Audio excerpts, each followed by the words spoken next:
High friends, welcome to Dolon blogs. আজ আমি simply একটা রান্না করেছিলাম, একটু পটল ভাজা করেছিলাম আর একটু ডিম ভাজা করে সেটা ঝোল মতো করেছিলাম। কারণ আজকে আমার ছিল নিরামিষ, তো কালকে পুজো বলে ওই জন্য আজকে আমি নিরামিষ করেছিলাম আমার। আর কর্তামশাই ডিউটি যাবে বলে ওই জন্য আমি তাকে রান্না করে দিয়েছিলাম।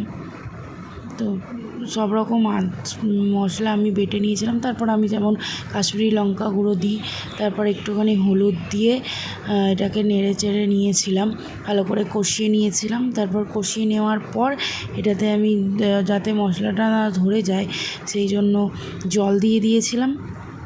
জল দিয়ে দেওয়ার পর এটাকে নেড়ে চেড়ে ভালো করে সিদ্ধ করে নিয়ে তারপর আমি এর মধ্যে ডিম দিয়ে দিয়েছিলাম।